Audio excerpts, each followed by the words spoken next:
हमारी जो गोंडियन समाज है प्रकृति के गीत गाती थी और अपना मनोरंजन करती थी और अपना समय व्यतीत करती थी। इस प्रकार से सभी लोग पुनेम मार्ग पर चलते थे। पुनेम मतलब, पुनेम समझते हैं ना, पुनेम हर समाज का जो जीवन जीने का जो मार्ग होता है उसको अलग अलग नाम से लोग जानते हैं। जैसे उदाहरण के लिए आज मैं आपको बता रहा हूं कि कुछ लोग नहीं जानते हैं, तो आज गोंड लोग खुद को अपने आप को हिंदू समझते हैं। समझते हैं ना, गोंड लोग कहते हैं नहीं कि हम हिंदू हैं, जबकि मेरे भाई गोंड लोग हिंदू नहीं है ना। मैं अकेला नहीं कह रहा हूं, सुप्रीम कोर्ट भी इसको कहती है, ठीक है ना। क्यों नहीं है? क्योंकि हिंदू धर्म और गोंडी धर्म में जमीन और आसमान का फर्क है कि नहीं? कैसे फर्क है भाई? सबकी पहचान अलग अलग है। जैसे हिंदू धर्म का जो देवता होता है या भगवान होता है वो जहां रहता है उसको हिंदू धर्मी लोग क्या बोलते हैं? मंदिर बोलते हैं कि नहीं बोलते? बोलते हैं।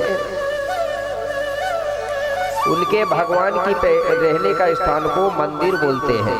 इसी प्रकार अगर कोई मुस्लिम धर्म को मानता है तो मुस्लिम धर्म का जो देवता या उनका जो भगवान होता है उसको मंदिर नहीं बोलते। क्या नाम से जानते हैं मुस्लिम लोग उसको?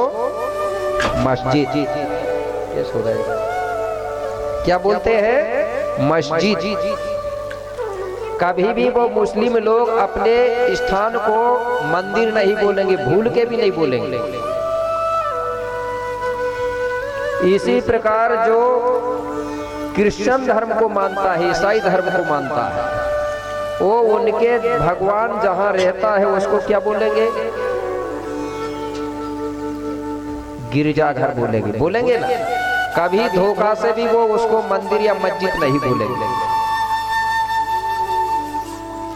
इसी प्रकार गोंडों का जो देवता होता है उसको अब क्या बोलते हैं हम लोग? क्या पहचान से होगी? क्योंकि गोंड लोग तो मंदिर बोल नहीं सकते उसको, कि बोलेंगे? नहीं बोलते, तो अलग हुआ कि नहीं हुआ? तो कितने लोग हैं जो अपना जो स्थान होता है जहां पर पूरे परिवार के लोग जाके पूजा पाठ करते हैं, जो साजा का पेड़ होता है, साजे का पेड़ मानते हैं ना, उसको किस नाम से जानते हैं? किसको मालूम? एक बार हाथ उठाओ। नहीं, अभी तो मैं तो बता ही रहा, आपको मालूम है।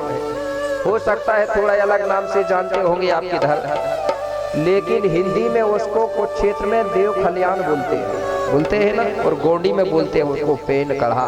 बोलते हैं कि नहीं? आप बताइए, अपना जो बड़ा देव है वो मंदिर में रहता है क्या? मस्जिद में रहता है? तो फिर बताइए हिंदू कैसे हुए हम लोग? नहीं हुए। ऐसे कई उदाहरण है। हिंदू धर्म को जो मानता है उसका जो जीवन जीने का मार्ग है, जिस पुस्तक में लिखा है उसको वो बोलते हैं वेद पुराण भागवत गीता, बोलते हैं। और मुस्लिम धर्म के मुस्लिम समाज के लोगों का जो जीवन जीने का मार्ग लिखा है उसको वो कभी वेद पुराण भागवत नहीं बोलते। क्या बोलेंगे? वो बोलेंगे कुरान। बोलेंगे कि नहीं? कुरान हमारा जिसमें जीवन जीने का पूरा मार्ग लिखा है। इसी प्रकार जो ईसाई धर्म के लोग हैं उनका जो जीवन जीने का मार्ग है उस पुस्तक को वो बोलते हैं बाइबिल, बोलते हैं ना। तो अब हम जब गोंडी धर्म के लोग हैं, अगर हमसे कोई पूछेगा कि तुम गोंड हो, तुम गोंडी धर्म को मानते हो, तो तुम्हारा जो जीवन जीने का मार्ग है या उस पुस्तक का नाम क्या है, तो क्या बताओगे आप? भागवत गीता तो नहीं बताओगे ना, ठीक है ना? बाइबिल बताओगे। क्या बताएंगे? हमारा जो जीवन जीने का मार्ग जिस पुस्तक में लिखा है उसको बोलते हैं हम कोया पुनेम। क्या बोलते हैं? कोया पुनेम। अब कोया पुनेम है क्या चीज? बता तो दी। अगर पूछने लगे कि इसका मतलब क्या है, तो कोया, कोया के बहुत से अर्थ निकलते हैं। कोया का मतलब होता है खोई, खंडार भी होता है, कूख भी होता है, ठीक है ना। तो यहाँ पर कोया का मतलब लेंगे हम कूख। कोया मतलब कूख से जन्म लेने वाले, और पुनेम, पू आने होता है सत्य, ठीक है ना, पू जो लिखा है पू आने होता है सत्य, और नेम का मतलब होता है मार्ग या रास्ता। पुराने सियाने लोग बोलते थे ना, ये नियम से चलना, नियम मतलब नेम मतलब रास्ता या मार्ग। तो हमारा जो पुनेम है, पुनेम का हिंदी में हुआ सत्य मार्ग। तो हमारा जो जीवन जीने का जो मार्ग है वो सत्य मार्ग है, ठीक है ना, ये है।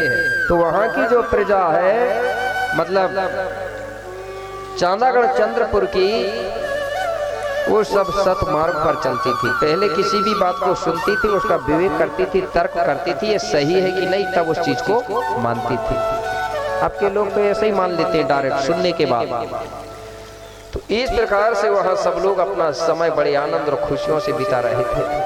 इस प्रकार से गोंडवाना की धरती में एक ही राजा नहीं, कई राजाओं ने राज्य किया। और आज भी हमारे महापुरुष लोग बताते हैं कि गोंडों का राज लगभग यहाँ पर 1750 वर्ष चला है। और इसके पहले इस धरती पर बाबा शंभू के नाम से राज्य चलता था। तो वो कितना चला? 88 पीढ़ी। कितने पीढ़ी? 88। जो शंभू बोलते हैं ना, शंभू बाबा और मूलादाई, गोरादाई, पार्वती, ये कितनी पीढ़ी हुई थी? 88। तो 88 पीढ़ी में से किया क्या गया है? जो 84 पीढ़ी है उसको लिखा नहीं गया। 84 के बाद में जो पीढ़ी आई ना बाबा शंभू की, उसको शंभू भी नहीं, शंकर जी नाम से लिखा गया। शंकर जी पार्वती, शंकर जी गिरजा, शंकर जी उमा, ऐसा करके 4 पीढ़ी पर लिखा गया। तो सबसे पहले किसका राज चलता था? शंभू का। उसके बाद 1750 वर्ष इस गोंडवाना में गोंडों का राज्य चला। जब इनका राज्य चलता था तो वहां पर सभी लोग सुखी थे, क्योंकि ऊंच नीच भेदभाव छुआछूत नहीं रहता था। लेकिन हुआ क्या, कुछ दिनों के बाद में ये गोंडवाना की धरती में अंडोदीप अंगारा के रहने वाले कुछ लोग तेथिस सागर पार करके और एक गोंडवाना की धरती में आ गए। जब यहाँ आए तो उन्होंने यहाँ देखा तो यहाँ की बड़ी सुंदर व्यवस्था थी, राज व्यवस्था। ये लोगों का मन ललचा गया। ये लोग भेड़ बकरिया ऊंट खच्चर चराने के बहाने आए। तो उन लोगों ने कहा कि बोले ये गोंडवाना का राज्य की कितनी सुंदर व्यवस्था है। बोले यहाँ सब लोग हिलमिल के रहते हैं, कभी लड़ाई झगड़ा नहीं होता है। और इन सबका बोले राजा कौन है? बाबा शंभू, यहाँ के राजा। तो इन लोगों ने कई प्रकार से यहाँ के गोंड राजाओं से राज्य छीनने के लिए कई प्रकार से कूटनीति चाल चला, लेकिन ये लोग सफल नहीं होते थे। तो इन लोगों ने सोचा कि अगर गोंडवाना के लोगों को बर्बाद करना है, गोंडवाना का राज्य को चौपट करना है, तो एक ही उपाय है। सोचे वो कौन सा? इनकी जो संस्कृति है, इनकी जो भाषा है, इसको मिटा दो तो ये अपने आप मिट जाएंगे। क्योंकि उन लोगों ने लड़ाई झगड़ा तो खूब किया, और गोंड लोगों से सामने से कोई जीत नहीं सकता, ये पक्का है। नहीं जीत सकता ना कोई लड़ाई झगड़ा करेगा। गोंड सिर्फ हारते हैं तो छल कपट कूटनीति से हारते हैं। तो इन लोगों ने क्या किया, यहाँ की भाषा, गोंडी भाषा मिटाने के लिए, गोंडी संस्कृति मिटाने के लिए वो लोग भी अपने गांव-गांव में जाके इसी प्रकार वो भी पंडाल लगाने लगे, पूजा पाठ करने लगे। आदिवासी, एससी, एसटी, ओबीसी के गांव में जाके, और हमारे लोग उनकी पूजा पाठ में सम्मिलित होने लगे, उनके पंडालों में जाने लगे, और वो लोग अपने इतिहास का प्रचार करने लगे। किसका इतिहास प्रचार कर रहे हैं? वो खुद के राजा महाराजाओं, उनके पुरखाओं का, और उन्हीं के पुरखाओं का इतिहास हमारे गोंडियन लोग सुनते हैं। और सुन सुन के हमारे लोगों ने अपने अंदर उसको डालते गए कि वो फलाना भगवान तो ढिकाना भगवान, जबकि वो भी आदमी थे, उनके पुरखा है, वो उनके पूर्वज है, उनका इतिहास बताते हैं। वो तुम्हारा पूर्वजों का थोड़ी बताते कि बताते हैं। तो मेरे भाई, उन्होंने जब प्रचार प्रसार किया तो हमारे गोंड लोग उनके यहाँ जाने लगे, सुनने लगे। तो उन्होंने बोला कि तुम्हारे लोग बोले कोई खत्म हो जाता है बोले तो उसको बोले दफनाते हैं, बोले जलाते क्यों नहीं? बोले हमारे गोंडों ने कहा कि बोले हम पहले से दफनाते आ रहे हैं, नहीं नहीं बोले, तुम लोग अनपढ़ हो, बोले गवार हो, बोले तुमको ज्ञान नहीं है इसलिए ऐसा करते। बोले अब हम बता रहे हैं, बोले तुम अगर कोई भी तुम्हारे घर में खत्म होगा तो उसको जलाओ, बोले, और जलाने के बाद बोले हमसे पूजा पाठ कर।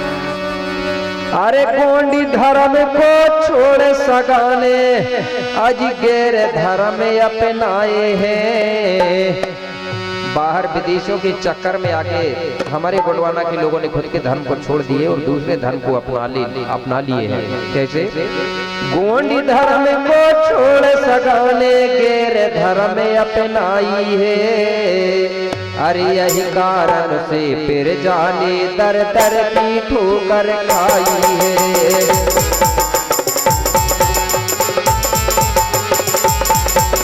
यही कारण से फिर जाने दर दर की ठोकर खाई है।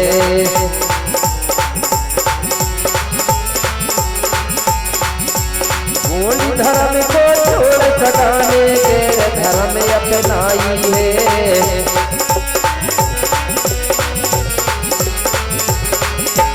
यही कारण से प्रजा ने दर दर की ठोकर खाई है। यही कारण से प्रजा ने दर दर की ठोकर खाई है। दर दर की ठोकर खाई है।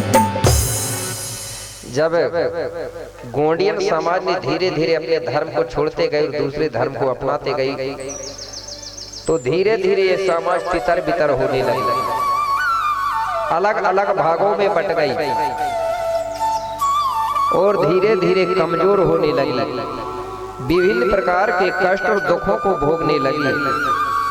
तो जो राजा बीरसाय है वो सोचने लगा कि पहले जो मेरी समाज है वो पहले धनवान थी, सुखी थी, और आज ये समाज दिनों दिन गरीबी के तरफ क्यों जा रही है और टुकड़ा टुकड़ा में क्यों बट रही है और विभिन्न प्रकार के कष्ट और दुखों को क्यों भोग रही है, इसका कारण क्या होगा।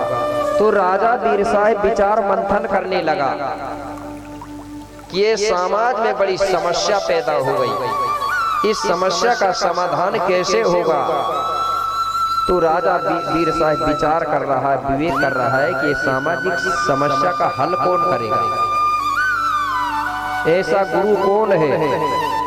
तो राजा ने सोचा कि अगर सामाजिक समस्या है तो हमको हमारे समाज के ही गुरु की जरूरत पड़ेगी, क्योंकि अगर हम गौड़ समाज है और दूसरे धर्म के गुरुओं को बुलाएंगे तो वो दूसरे धर्म के गुरु हमारी समस्या को हल नहीं कर पाएंगे।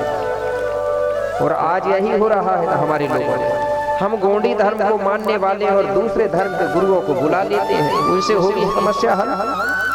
अगर कोई मुस्लिम धर्म को मान रहा है और वो अगर कोई ब्राह्मण पंडित को बुलवा ले तो वो मुस्लिम धर्म के बारे में बताएगा क्या? नहीं बताएगा। और अगर कोई हिंदू धर्म को मान रहा है और वो मुस्लिम धर्म को गुरु को बुला ले तो वो बताएगा क्या? तो जो जिस समाज का आदमी है उसी समाज के गुरु की जरूरत पड़ेगी, तब समस्या का समाधान होगा। और ये बात भी बोलते हैं, जिस समाज की सामाजिक समस्या होती है वो समाज की समस्या ही समस्या होती है। तो बोले समस्या का समाधान कौन करेगा?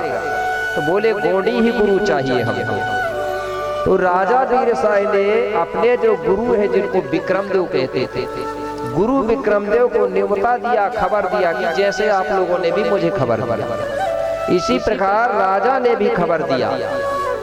और गुरु विक्रमदेव आए। जब गुरु विक्रमदेव आए तो राजा बीरसाय ने भी अपनी समस्त प्रजा को बताया कि हमारे गुरुजी का आगमन हो रहा है, इसलिए सब लोग इकट्ठे हो जाइए। तो जब गुरुजी आए तो राजा बीरसाय ने सबको इकट्ठा किया और इसी प्रकार जैसे हम लोग बैठे हैं इसी प्रकार से राजा बीरसाय अपनी समस्त प्रजा सहित गुरु विक्रमदेव के साथ एक दिन बैठते हैं। कैसे? एक दिवस सब सहित समाजा गुरु विक्रम संग बैठे महाराजा।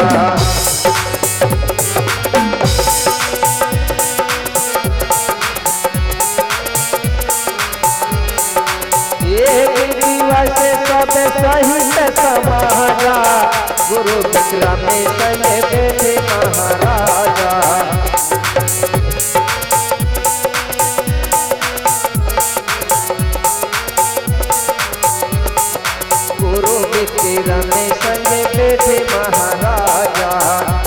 विक्रम में संग बैठे महाराजा। इसी बात की समस्या का समाधान करने के लिए राजा बीरसाह अपनी समस्त प्रजा सहित एक दिन अपने गुरु विक्रमदेव के साथ बैठते हैं। उसी समय राजा बीरसाह अपनी समस्त प्रजा की भलाई के लिए गुरु विक्रमदेव के सामने हाथ जोड़ करके खड़ा हो गया और गुरु विक्रमदेव से कहने लगा। राजा बोले क्या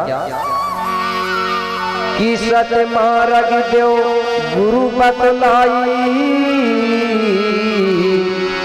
जीव जगत की होए भलाई। क्या बोले कि बोले गुरुदेव कृपा करके मुझे और मेरी समस्त प्रजा को वह सतमार्ग बताइए जिस मार्ग पर चलने से धरती में रहने वाले समस्त जीव प्राणी, धरती में रहने वाली समस्त समाज का भला हो। ऐसा कोई हमको सत्य मार्ग बताइए। जैसे ही गुरु विक्रमदेव ने राजा की बात सुना तो गुरु विक्रमदेव कहने लगे कि बीरसाह तुम धन्य हो और धन्य तुम्हारे विचार और जीव जगत का आपने की कर दी ना उद्धार। बोले राजा तुम धन्य हो, क्योंकि तुम बोले खुद की भलाई के लिए नहीं, धरती में रहने वाली समस्त समाज समस्त प्रजा की भलाई के लिए मुझसे पूछ रहे हो, इसलिए तुम धन्य हो राजा, तुम्हारे जैसे कोई राजा नहीं होंगे। तो बोले ठीक है राजा, मैं आपको वही सतमार्ग बता रहा हूँ, जिस मार्ग पर अगर आप चलोगे तो तुम्हारा भी भला होगा और धरती में रहने वाला चाहे कोई भी समाज हो, कोई भी जीव प्राणी होगा, सबका भला होगा। ऐसा मैं तुमको मार्ग बता रहा हूँ। तो कौन सा मार्ग बताया? गुरु विक्रम बोले हैं पानी,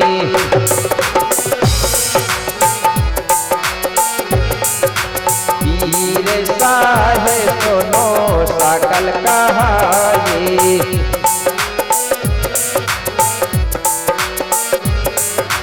प्राकरोती खड़ा तेरे है पूजा,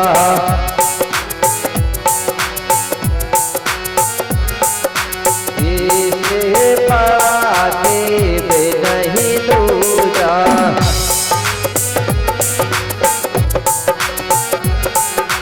इससे बड़ा देव नहीं दूजा, देव नहीं दूजा। गुरु विक्रमदेव कहने लगे राजा प्राकृति फड़ापेन है पूजा और इससे बड़ा देव नहीं दूजा। आप सब मिलकर के प्राकृति की सेवा करिए। प्राकृति की सेवा करने से धरती में रहने वाले समस्त जीव प्राणियों की भलाई होती है। तो धरती की सेवा कैसे करेंगे? बोले आप खेती किसानी करो, अन्न पैदा करो, धरती में पेड़ पौधा लगाओ, तालाब कुआं बनाओ, पानी की व्यवस्था करो। बोले प्रकृति की सेवा से समस्त जीव प्राणियों का भला होता है ना? आज नहीं होता। अगर हम अन्न पैदा करेंगे उसको हम भी खाएंगे, जब बेचेंगे तो दूसरे लोग भी खाएंगे। प्रकृति धरती की सेवा से बढ़कर कोई सेवा नहीं है और इससे बड़ा कोई धर्म नहीं है। जैसे उस अनाज को जंगल में रहने वाले जीव जंतु पशु पक्षी भी खाते हैं और हम भी खाते हैं। तो बोले राजा ये प्राकृतिक शक्ति ही फड़ापेन है, इसी की सेवा करो, इसी में सबकी भलाई है। राजा बड़ा प्रसन्न हुआ, कहने लगा गुरुदेव हम तो बोले आज भी सुबह से लेकर शाम तक आज भी धरती की सेवा कर रहे हैं और आगे भी करते रहेंगे।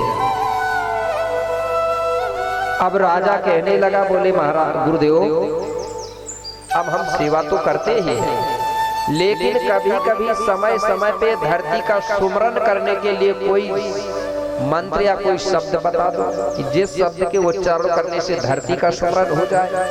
क्योंकि कभी कभी हम लोग इसका सुमरन भी करते हैं, सेवा के साथ सुमरन भी करते हैं। तो राजा बीरसाह को गुरुदेव ने कौन सा मंत्र बताया? प्रकृति जिसमें समाहित है, प्रकृति फड़ापेन का सबसे बड़ा मंत्र है क्या? अरे कोंडी धर्म मंत्र जय सेवा, मंत्र जय सेवा, अरे जय गुणवाना जय बड़ा देवा, गुणवाना जय बाला देवा।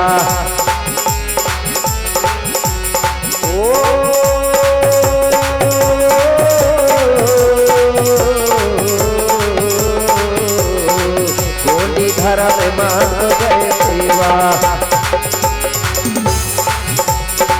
जय गुणवाना जय बाला देवा। जय गुणवाना जय बाला देवा। जय गुणवाना जय बाला देवा। क्या बताया गुरु विक्रम देव ने कि बोले राजा, प्रकृति को सुमरन करने के लिए सबसे बड़ा मंत्र है कौन सा? गोंडी धर्म मंत्र जय शिवा और जय गोंडवाना जय बड़ा देवा। ये तीन शब्द है, जय शिवा, जय बड़ा देव और जय गोंडवाना। आज भी बोलते हैं ना जय शिवा, जय बड़ा देव, जय गोंडवाना। ये प्रकृति का सबसे बड़ा महामंत्र है। ये जय शिवा, जय बड़ा देव, जय गोंडवाना में पूरी प्रकृति समाहित है। इसको बोलने से पूरी प्रकृति का सुमरन हो जाता है। कैसे होता है? पहले शब्द है जय शिवा। जब जय शिवा बोलते हैं तो धनुर्ण शक्ति का सुमरन होता है। धनुर्ण शक्ति मतलब दाऊदाई शक्ति, और ये दुनिया धनुर्ण शक्ति से चलती है ना। समस्त जीव प्राणियों में दो शक्तियां होती हैं, धन और ऋण, धन और ऋण। उसी को हम गोंडी में बोलते हैं सल्ला गांगरा।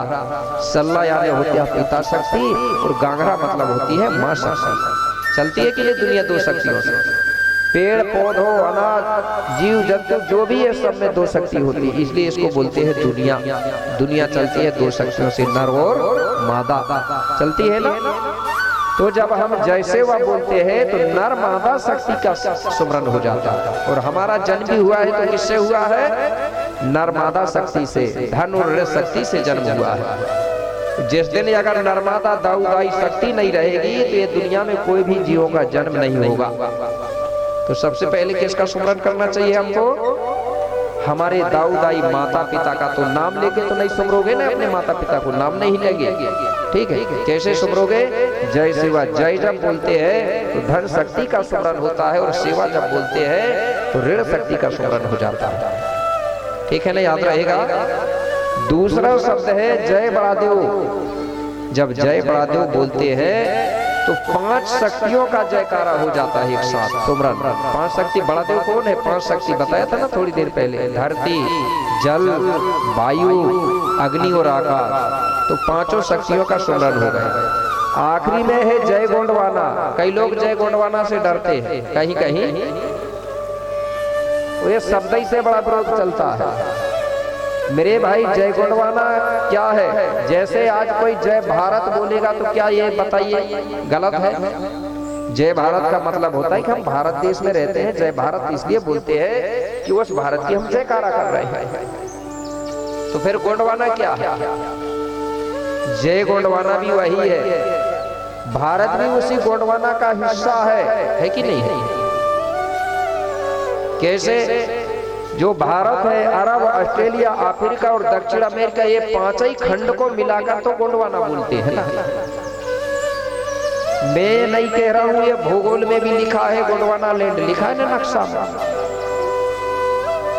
तो जय गोंडवाना जब बोलते हैं तो भारत के साथ में चार खंडों की भी जयकारा हो जाती है। और जय भारत बोलेंगे तो सिर्फ भारत अकेले की जयकारा होगी ना, और जय गोंडवाना बोलेंगे तो पांच ही खंड धरती का जयकारा होता है। तो जय गोंडवाना में पांच खंड धरती का सुमरन हो गया। जय बड़ादेव में पांच देवताओं का सुमरन हो गया, पांच तत्वों का। और जय शिवा में नर और माता का सुमरन हो गया। अब बताइए पूरी चीज समा गई क्या? नहीं वही धन ऋण भी समाहित, पांच तत्व भी समाहित, पांच खंड भी समाहित। अब बचा क्या बताइए? कुछ नहीं बचा ना बाहर। तो इसको क्या बोलते हैं? गोंडवाना, जय गोंडवाना। तो इसलिए सबसे बड़ा मंत्र है, इस मंत्र से बड़ा कोई मंत्र नहीं है। इसलिए हमको जय शिवा, जय बड़ादेव और जय गोंडवाना बोलना चाहिए। इस प्रकार से गुरु विक्रमदेव ने राजा बीरसाय और समस्त प्रजा को बताया और कहने लगा क्या? एक छोटा सा गीत और है, वो गीत के माध्यम से, ठीक है ना।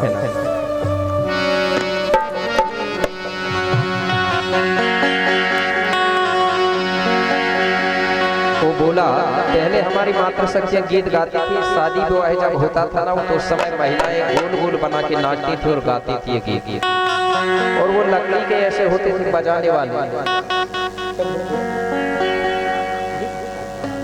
बोलते थे क्या करता, चिटकुला भी बोलते कई कई जगह उसको, ठीक है, ऐसा बजाती थी और महिलाएं ये गीत गाती थी। ये धुन है मात्र बता रहा हूँ, इस प्रकार की धुन में गाती थी जो कैसे,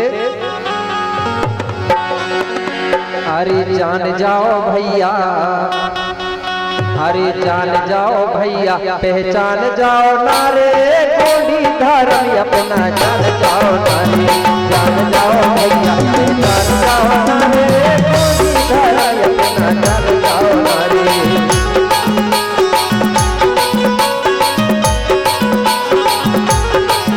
अरे जान जाओ भैया, पहचान जाओ नारे कोली धर्म अपना, जान जाओ नारे।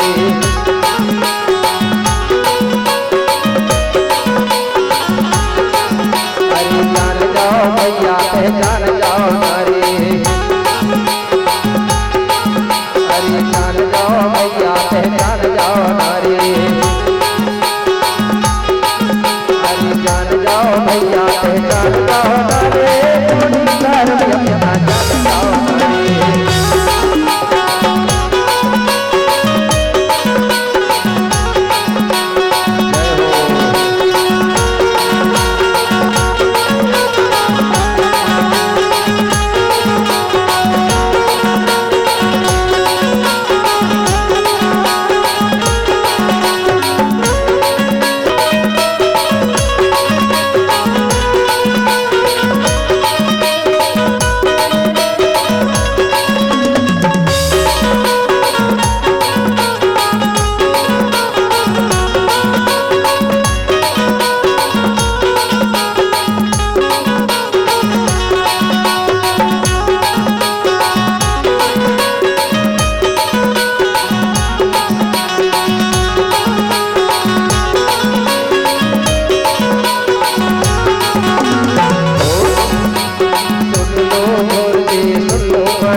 जान जाओ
जी सुन लो दुर्गे,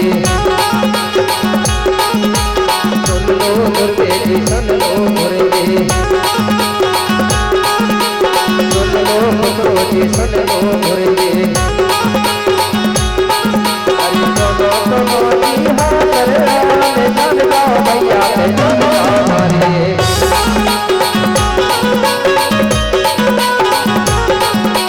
जान जाओ भैया पे जान जाओ नारे, धर्म अपना जान जाओ नारे।